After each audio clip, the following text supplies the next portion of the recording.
Welcome back to Brand Chops, the podcast that helps small businesses brand smarter, not harder. Every episode, we break down a key aspect of building your business with better branding into bite-sized, actionable takeaways you can use right away. My name is Zack Lemear, and today we're talking about micro moments, winning attention in 3 seconds or less, because your brand has only seconds to capture attention. Now, here's how to make those moments count. You know what I love to do sometimes? I love to watch people scroll. Seriously. I stand behind someone on their phone for a minute and you'll see them flick past post after post after post. That one didn't grab them. That one's boring. That one was confusing. But then wait, something sticks. They pause, they tap. That's the moment we're talking about today. In the online world, we don't have the luxury of 5 minutes to tell our story. Heck, we don't even have 30 seconds. We've got about 3 seconds, sometimes less, to stop that scrolling and earn someone's attention. And if we miss it, they're gone because there's so much content to consume. You've got to make it count. So this episode is all about those micro moments, those tiny windows of time where someone decides whether to lean in or check out. And I'll show you why they matter, how most small businesses blow them, and what you can do to nail them. So here's the hard truth. Most small businesses bury the lead. I see it all the time.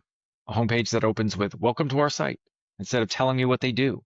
A LinkedIn headline that says CEO at XYZ company instead of helping manufacturers cut costs with smarter supply chains. Or a Facebook post that starts with 3 sentences of fluff before getting to the point. And the result? People bounce. Because what you're doing is you're creating noise. And what you want to be is you want to be the music. Music will keep you locked into a song and you'll go back and listen to it over and over, even though you've already heard it. You start building a relationship with that content. And if you start doing things where you're explaining the features too much instead of the benefit, or you're burying the lead, you're losing people. We're conditioned. The whole algorithm on all these platforms are designed to keep us scrolling. And it's your job as the creator of content and the communicator to your people to keep them from scrolling. So how do we keep people from bouncing? Let me give you a real example. I reviewed a client's homepage once. Their headline said something like, "Innovation at the speed of trust." Now, that sounds inspiring, but if you asked 5 people what this actually meant and what the company actually did, not a single one would be able to tell you. Because it turns out they sold construction project management software, but you'd never know that in the first 3 seconds. How many potential customers left that site without ever realizing they landed on the exact solution they were looking for? That vague headline costs them leads every single day. And here's the kicker. Research backs this up. The Nielsen-Norman Group found that users often leave a web page in less than 20 seconds, and most of that judgment is made in the first few seconds. 3 seconds is often all you get to prove you're worth sticking around for. This applies to social media content. This applies to your sales pitch. This applies to your homepage. This applies to landing pages, your print materials, your business card. This concept applies to everything you do to communicate what you do, your highest value, to the people that need you the most. Now, here's where branding comes in. Branding is always about clarity. It's not just your logo or your color palette. It's how quickly people understand who you are, what you do, and why they should care. Think about Nike's "Just Do It." 3 words. You get it instantly. And if you think about what people resonate with in the Nike brand, they're athletes.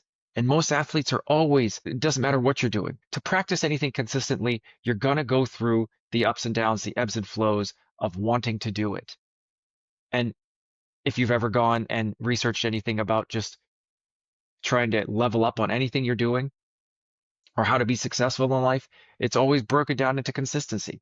Doing the things that you don't want to do, even when you don't want to do it. Forget your emotions and just do it. It just makes sense to these people. These are the people that have to get up in the morning and run and practice and train every day, despite how hard their body hurts, or what else is going on in their life, or how much sleep they got that night, or how they feel. No one cares about how you feel. Just do it. It's very inspiring. And it's easy to communicate exactly the value of their brand. And honestly, shoes are it's a commodity. You can buy shoes anywhere. There's a billion brands. It's even worse now with Amazon when all these made up brands are coming out of the woodwork. But the point is that you get it instantly.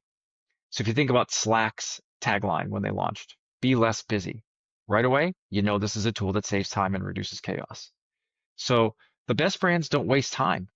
They pass the 3-second test. So how do you win in those micro moments?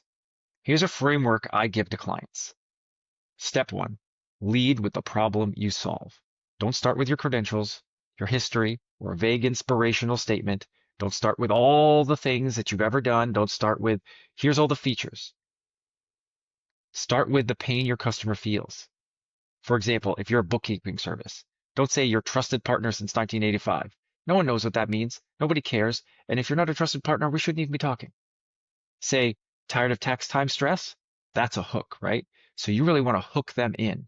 It's important. That's why we're talking about not being the noise, being the music. Every good song, whether it's a quality song, whether it's the highest level of musical talent or not, has a great hook. There's a lot of garbage out there that still keeps people coming back because of the hook. Step 2, put your clearest value statement in prime real estate. Don't bury the lead. Your homepage headline, your LinkedIn headline, the first line of your Instagram bio. These spots are golden. Use them wisely. Say exactly what you do and who you do it for. Step 3, support your message visually. Don't confuse people with stock images that have nothing to do with your work, especially if there's something that are widely used around the internet. Try to be original. If you run a landscaping business, show lush lawns and happy homeowners. See if you can get permission to actually show real world examples. If you're a coach, show real people working with you. Make your visuals reinforce the message instantly.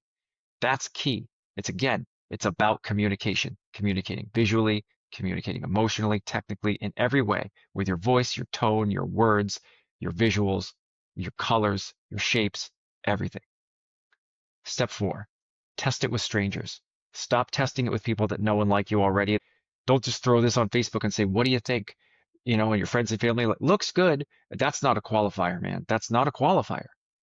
They're going to say it looks good because they're basing it on what seems like it looks good. But don't ask them what looks good. What do you think? Ask them a question like, what do you think I do? What problem do I solve? Really think about it. So when you test it with strangers, you're going to get that raw information because they don't care about your opinion. They don't care about anything about you. And if you can get strangers to do it, it's a valuable, valuable thing. So show your homepage or LinkedIn profile to someone who doesn't know you. Ask them, what do you think I do? If they get it wrong or hesitate, you failed the micro moment. Let's get practical. Here are 5 things you can do today to win those 3 seconds. Do the 3-second test on your homepage. Show it to someone unfamiliar and ask what you do. If they can't answer, rewrite your headline. Use ChatGPT.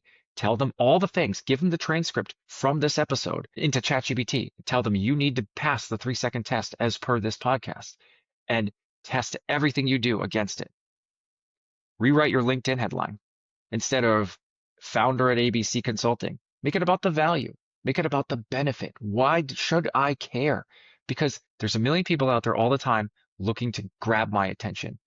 You walk into a grocery store, there's a million brands, a million colors, a million messages, and there's just a million things. How do you stand out? Make it about the value. Really understand your customer. Helping small businesses double revenue with smarter marketing instead of founder at ABC Consulting would be a good start. The next, audit your social bios. Make sure each one tells people what you do, who you help, and why it matters. Cut the fluff. Cut it in half as many times as you can until you cannot cut it in half again, because clarity is key. And we have micro moments to grab people's attention and get them to act. So do not fill that with noise about what your dog did or how long you've been in business. There's a funnel system, that goes with marketing, and there's many different ways, but one of them is attention, interest, desire, action, AIDA. It's a direct parallel to almost every single sales pipeline that anyone's ever had, no matter what business you're doing. Top of funnel is very attention grabbing. You just got to get them to notice you. And then, because you're focusing on their problem, you get their interest. And if you can really show them that you understand where they're coming from, that you hear them, you see them, and that matters to you, and that not only that, but you have the solution for them, then they'll have the desire to take an action. Attention, interest, desire, action. You've got to really make sure that everything follows this formula. Because if you're trying to get them to take action before you even got their attention, you're going to lose. You're going to fail. They're going to bounce. So again, make sure each one of your social bios tells people what you do, who you help, and why it matters. Cut that fluff. You've got to simplify your ad copy. Start with the customer's problem, then offer the solution. Don't bury the hook in the paragraph 3 because most people won't get there. Most people are scanning for information. They're not even reading it. So don't go into these long expounded thought processes and try to explain everything. Because again, once you get the attention, you get their interest to learn more. Now their desire to take an action, that's sort of in the pocket of where you want to start talking about yourself. Hey, I see that this is a place that understands my problem and they really care about the solution. I'm interested to learn more about the solutions that they have. Now that I know that they care and that they hear me and see me and understand my problem, let's decide based on how long they've been doing it. Are they qualified? That's when you can start talking about yourself. Okay, great. Now you see that I hear you, I see you, and it matters to me. I can help you because I've been doing this for 20 years. I have a track record. I've won these awards. But don't start with that because nobody cares about what you do. Nobody. Nobody ever. They only care about what you do for them. So you've got to start with the problem. Next is pick one visual cue that reinforces your brand. Could be a signature color, a consistent style of photography, or even a recognizable typeface. Make it part of your first impression. So when we're doing this for people, we're building their brand, we learn a little bit more about what the problem they're solving, what problem the people that they're serving have, and what matters to them. And then we try to pair that with a psychological archetype so we understand what they feel. Because every color and every shape really has an emotional tie to it. So we're like, okay, well, these people have this particular problem, this particular need, and this particular struggle. So we're going to choose these colors and these shapes because you wouldn't choose a bunch of jagged, sharp-edged graphics to sell pillows and soft things because you're creating a subconscious cue that this is an uncomfortable product. You'd want fluffy, soft, round, things like that. So again, make it part of your first impression. So here's a challenge. Right after this episode, pull up your own website. Pull it up on your phone. Pull it up anywhere you can. Show it to a friend who doesn't work in your industry. Give them 3 seconds to look. Literally count them. 1, 2, 3. Then ask, what do we do? If they can't answer clearly, you know it's time for a rewrite. In today's world, attention is the most valuable currency, and it's scarce. You don't get minutes to explain yourself. You don't even get 30 seconds. You get 3. So if your brand can win in those micro moments, if you can make people stop, understand, and lean in, you'll earn the right to tell the longer story. So go run that 3-second test today because clarity isn't just nice to have, it's the difference between getting scrolled past and getting the customer. And as always, if you got value from today's episode, subscribe, leave a review, and let us know your biggest branding questions. We might feature them in an upcoming episode. Thanks for listening to Brand Chops, where we chop up brands to see what they're made of. We'll see you next time. Brand Chops is brought to you by the fine people at Pivot Creative. Pivot Creative is a full-service branding and marketing agency that partners with businesses to build brands that connect so that every dollar you spend is an investment and not an expense. If you need some branding or marketing guidance, a website, a new brand, or want to learn more about one of the topics we cover on the show, please reach out to us at pivotcreative.com. If you know someone that would benefit from learning more from one of our shows, please share the episode. Visit brand-chops.com. And as always, like and subscribe if you find this content to be helpful. See you next time on Brand Chops, where we chop up brands to see what they're made of.